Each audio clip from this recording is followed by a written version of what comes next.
नमस्कार, राधे राधे। आप सभी का हमारे YouTube चैनल में स्वागत है। आज मैं आपको कक्षा 12 हिंदी के काव्यखंड का पाठ 1 अयोध्या सिंह उपाध्याय हरिओद द्वारा विरचित महाकाव्य प्रिय प्रवास का एक खंड पवनदूतिका पढ़ाऊंगी। इस पाठ में राधा पवन के माध्यम से अपनी विरह व्यथा का वर्णन श्री कृष्ण के पास भेजती है या संदेश भेजती है और मार्ग में पड़ने वाली मनोहारी सुषमा का वर्णन करते हुए उसे उससे प्रभावित नहीं होने के लिए कहती है। तो पिछले वीडियो में मैंने 15 पद्यांश पढ़ाई थी, तो 16वीं पद्यांश देखिए। जो चित्रों में विरह विधुरा का मिले चित्र कोई, तो जाके निकट उसको भाव से यूं हिलाना। प्यारे होके चकित जिससे चित्र की ओर देखें, आशा है यूं सुरती उनको हो सकेगी हमारी।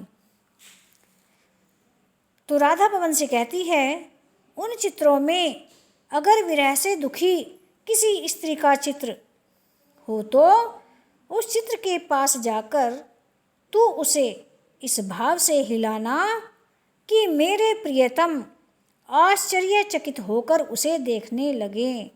मुझे पूर्ण आशा ही नहीं बल्कि विश्वास है कि उस विहरणी के चित्र को देखकर उन्हें मेरी याद अवश्य ही आएगी कि मेरी प्रियतमा राधा भी मेरे विरह में इसी प्रकार व्यथित होगी। नंबर 17 देखिए। जो कोई भी इस सदन में चित्र उद्यान का हो, ओहो प्राणी विपुल उसमें घूमते बावले से, तो जाके सन्निकट उसके ओहो हिला के उसे भी देवात्मा को सुरती ब्रज के व्याकुलों की कराना। राधा कहती है कि उस घर के चित्रों में तुझे यदि किसी ऐसे बगीचे का चित्र दिखाई दे जिसमें सभी प्राणी व्याकुल होकर पागलों की भांति इधर उधर घूम रहे हो, तब तू उस चित्र के पास जाकर उसको भी इस प्रकार हिलाना कि प्रियतम कृष्ण का ध्यान उस ओर हो जाए। इस प्रकार तू उन देवात्मा कृष्ण को उनके विरह में व्याकुल ब्रज के प्राणियों की याद दिलाने में सफल हो जाएगी। नंबर 18 देखिए। कोई प्यारा कुसुम कुमला गेह में जो पड़ा हो, तो प्यारे के चरण पर ला डाल देना उसी को। यूं देना ए पवन बतला फूल सी एक बाला, म्लान हो कमल पग को चूमना चाहती है। तो इसमें देखिए राधा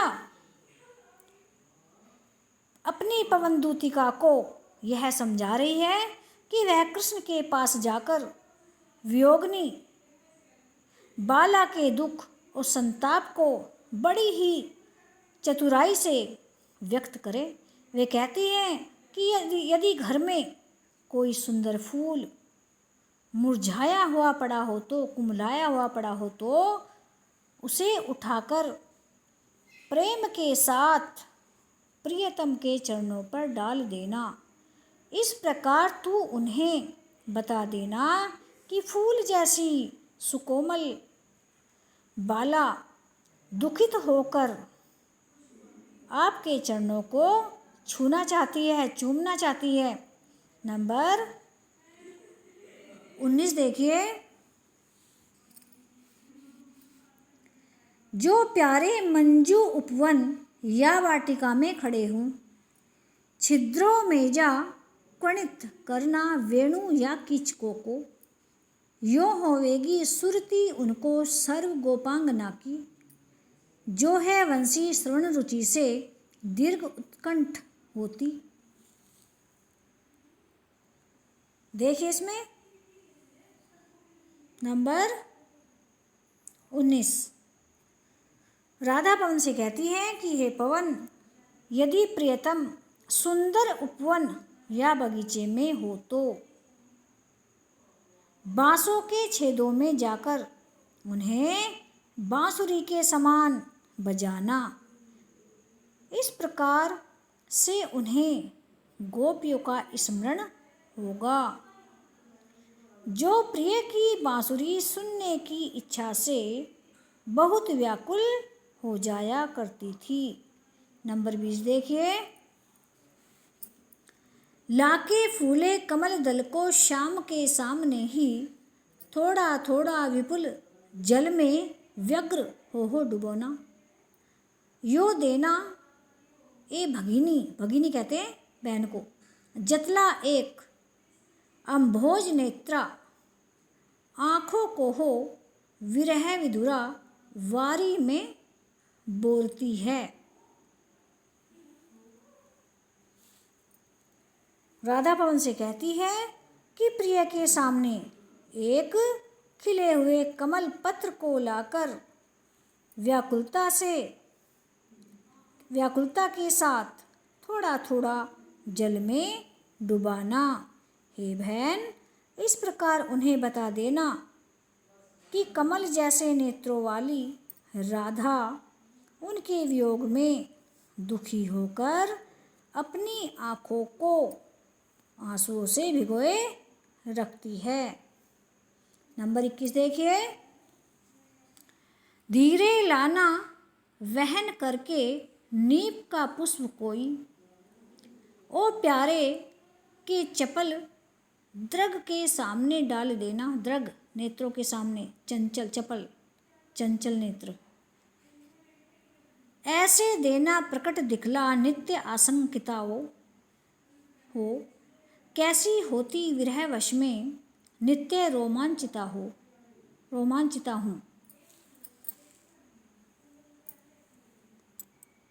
इन पंक्तियों में राधा पवन को कहती है कि उसे किस प्रकार उनकी याद उनके प्रियतम को दिलानी चाहिए, कैसे दिलानी है। वे कहती हैं, हे पवन, तू धीरे से कदम्ब का, नीप का अर्थ होता है कदम्ब का कोई पुष्प उठा कर लाना और उसे मेरे प्राण प्यारे के चंचल नेत्रों के सामने डाल देना। इस प्रकार तू उन्हें यह बात भली भांति अच्छी प्रकार से समझा सकेगी कि मैं किस प्रकार से उनके विरह के वशीभूत होकर हर समय डरी हुई सी रहती हूँ और प्रतिदिन पुनर्मिलन की कल्पना से पुनः कदम्ब पुष्प के समान रोमांचित होती रहती हूँ। नंबर देखिए 22। बैठ नीचे जिस विटप वृक्ष के श्याम होवे उसी का, कोई पत्ता निकट उसके नेत्रों के ले हिलाना। यो प्यारे को विदित करना, विदित मतलब याद दिलाना, चातुर्य से दिखाना, चातुर्य चतुराई से। मेरे चिंता विजित चित्त का कलांत हो कांप जाना, विजित जीतना।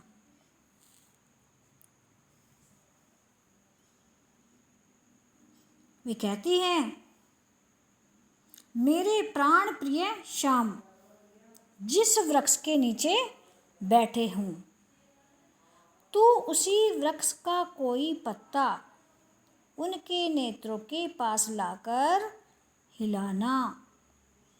इस प्रकार तू अपनी क्रिया चतुराई से मेरे प्रियतम को यह ज्ञात करा सकती है कि किस प्रकार से चिंता ने मेरे हृदय को जीतकर उसे थका दिया है। चिंता ने मेरे हृदय का संबल यानी कि सहारा मुझसे छीन लिया है, जिसके अभाव में मेरा हृदय पत्ते की तरह कांपता रहता है। अगला नंबर देखिए। सूखी जाति मलिन लतिका, लतिका कहते हैं बेल को, जो धरा में पड़ी हो, धरा धरती, तो पाँव के निकट उसको शाम के ला गिराना, यों सीधे से प्रकट करना प्रीति से वंचिता हो, मेरा होना अति मलिन ओ सूखते नित्य जाना। तो देखिए, पवन को दूतिका बनाकर राधा श्री कृष्ण के पास अपना संदेश भेज रही है। इन पंक्तियों में श्री कृष्ण के रूप माधुर्य का चित्रण किया गया है, उनके सौंदर्य का वर्णन किया गया है, उनकी छवि का वर्णन किया गया है।